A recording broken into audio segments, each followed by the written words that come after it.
everybody, Debbie here with Garden Style.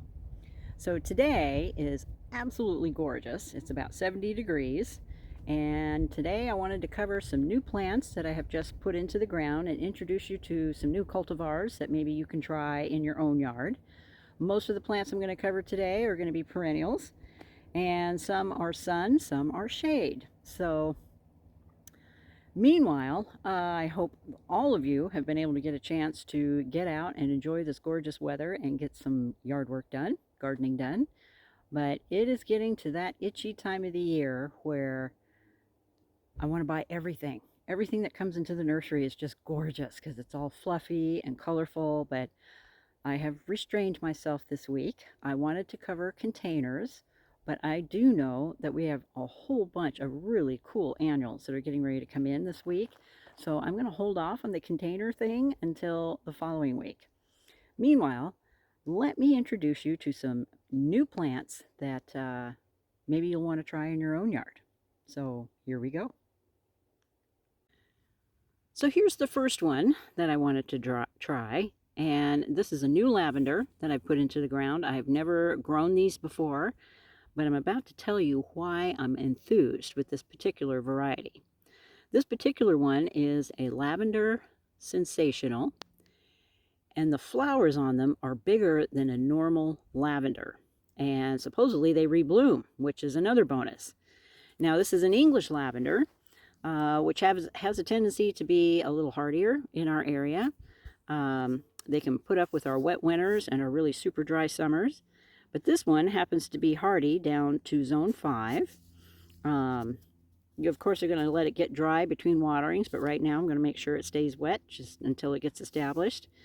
But it will get about 24 inches high and about 30 inches wide. So it's going to cover some territory. And the Sensational series is fairly new, but I've heard some really good things about it, and it's something that I have really wanted to try.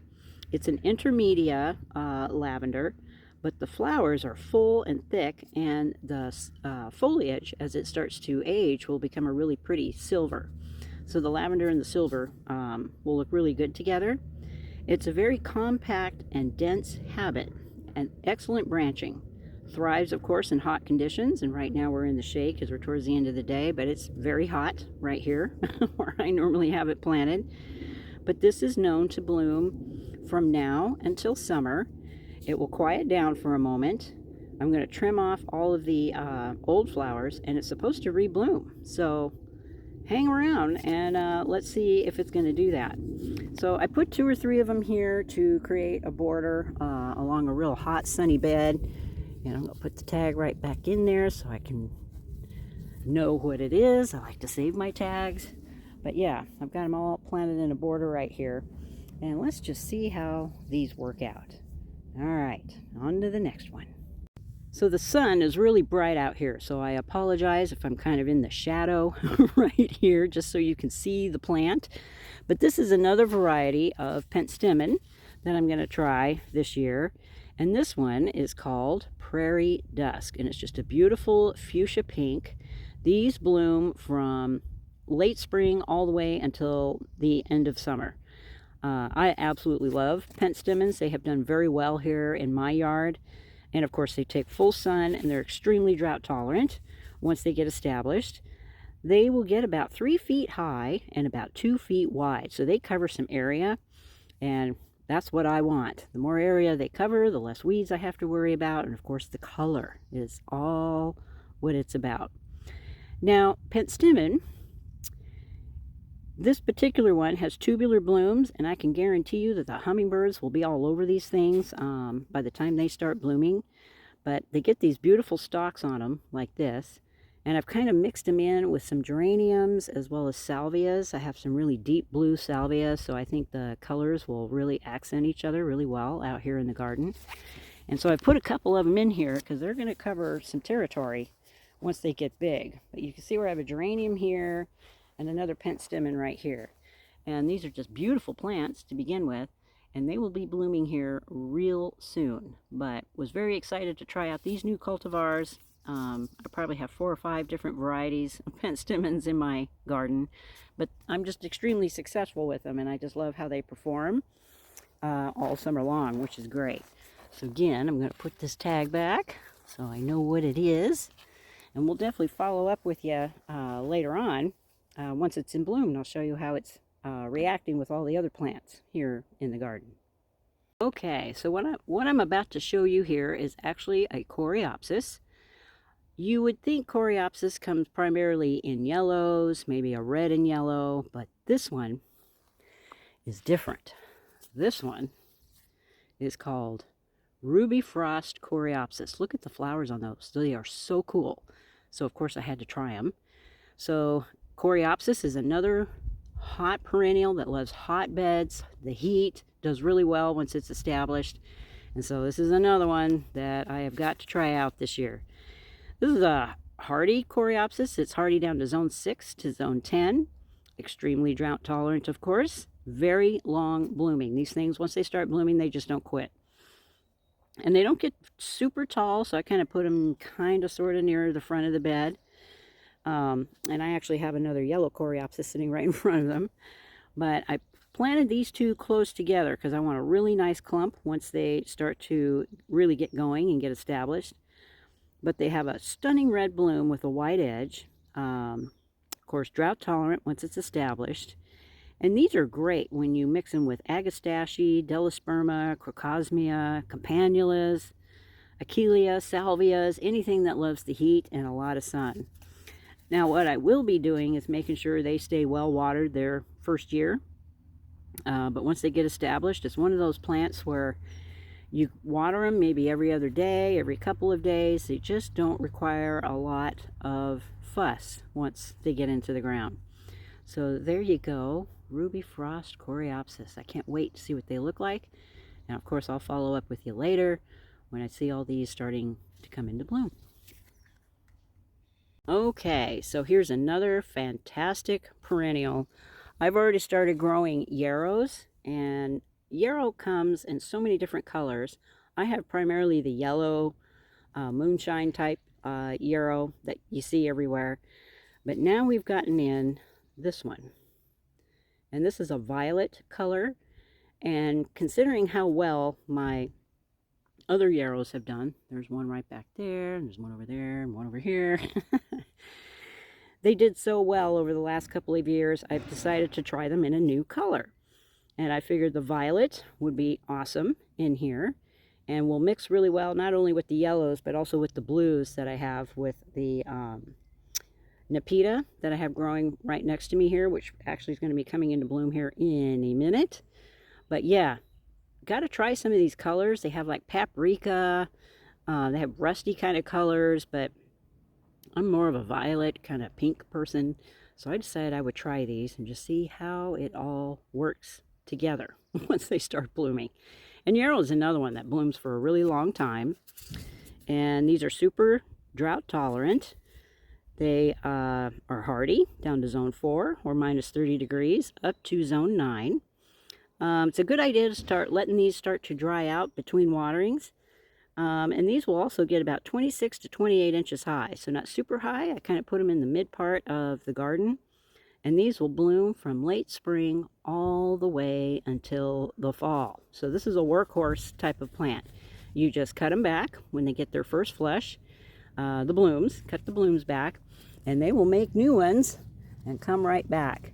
But I'm kind of thrilled with their ferny kind of foliage. I really like the texture that they have. But you can see, as I back up here, that I put 2 or 3 of them in here, and there is the Nepeta right next door, which, by the way, is getting ready to bloom any second. And that's another plant that just blooms forever. And then I have all the yarrows just kind of in the same area here. So mixing the colors like that, I think will be really, really pretty. So I just can't wait to see what they look like. So there's another new one to introduce to you. Here's another fantastic low-growing ground cover. And this is called Campanula. And this particular variety is called Waterfall. And I have had the best luck with this plant. So much luck that I've added in some new ones this year. And I just find myself adding more and more of them to create a border over here. But as you can see, it's got lovely buds on it. But this is a beautiful purple. And they bloom all summer long. just all summer long. I'll cut them back once and they just come right back and they'll bloom again. These are fantastic over rock walls, covering up a lot of area. See, I don't want to have to put down all kinds of mulch here later on. So I try to find nice looking ground covers like this. And they actually stay green during the winter time, which was kind of surprising. So there's another one that's good from zone 4 to zone 9. And this is as tall as it gets maybe 12 inches tall, but it'll get about 2 to 2.5 feet wide, and it'll just keep spreading, which is fantastic.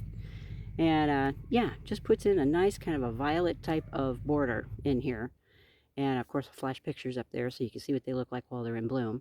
This is another one I've fallen in love with, and these would be great on a slope as well for erosion control. So Campanula Blue Waterfall, gotta try it. Okay, here is another fabulous perennial for the shade. I have always been a lover of Astilbes because of their beautiful feathery plumes that they send up, but most Astilbes have green foliage. What I like about this one is this dark burgundy foliage, and you can see the new growth right here comes out a real pretty red.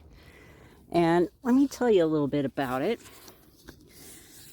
I've saved all these tags just so I can review them with you. But these are what the plumes look like. They're almost a red. This is called Visions Volcano Astilbe.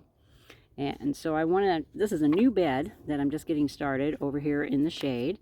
And I've planted 2 or 3 of them here close together because I want a really nice clump of them.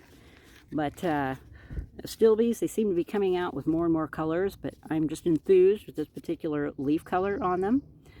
So this Astilbe will get about 14 inches tall and about 12 inches wide. And I can guarantee you it might be a little bit taller than 14 inches once it gets its plumes on it. But it has bright pink, I would call red flower plumes.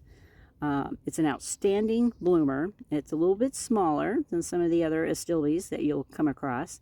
So I kind of have it on the corner of my little shade bed here. It's fantastic here just because it does so well in cooler climates.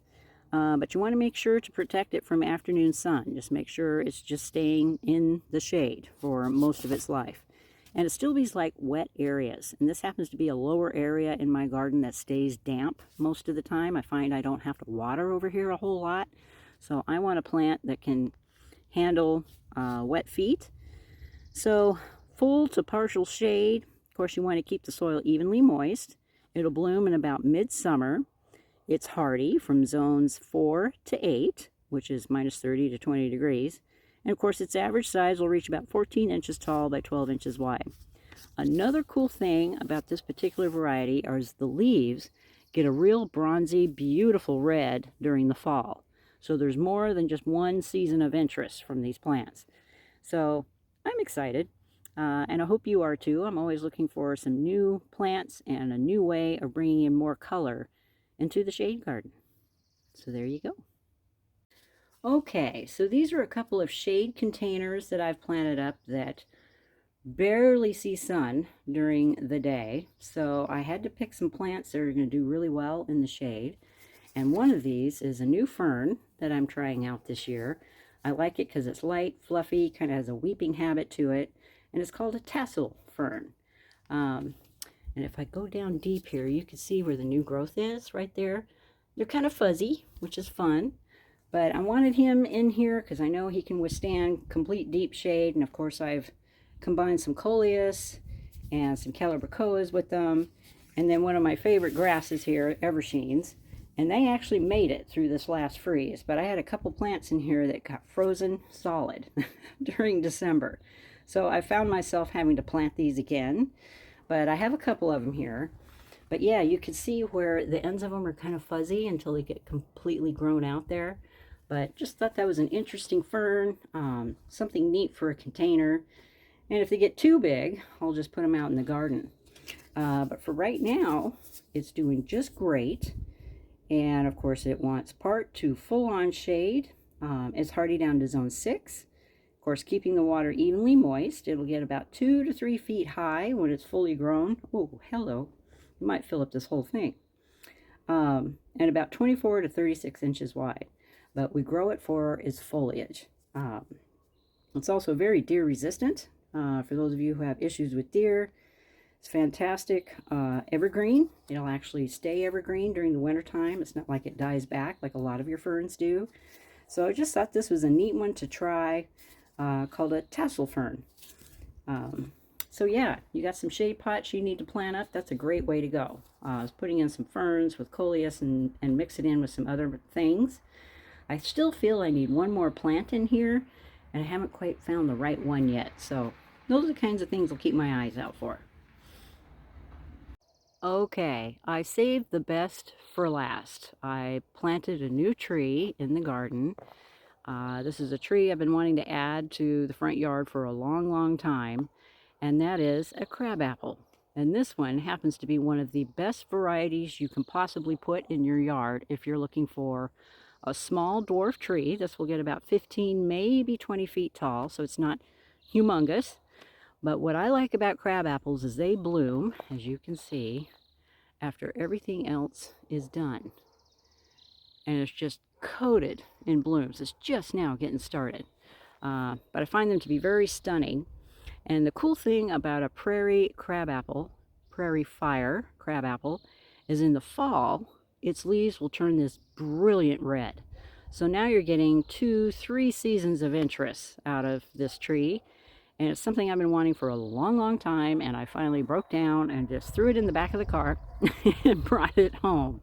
So there he is. He's in his new home, and seems to be liking it here. But of course, crab apples, any type of flowering tree other than a dogwood, needs full-on sun during the day. So he gets morning sun as well as afternoon before the sun decides to finally set. But yeah, what a beautiful tree. I'm just so excited. And it'll stay fairly small, so happy about that. Alright, you guys, so there's a quick blurb on some new plants that I have placed in my yard. I have been the planting fool for the last couple of days. Got the lawn mowed, and the thing I am most excited about is starting tomorrow night, we're going to finally get some rain.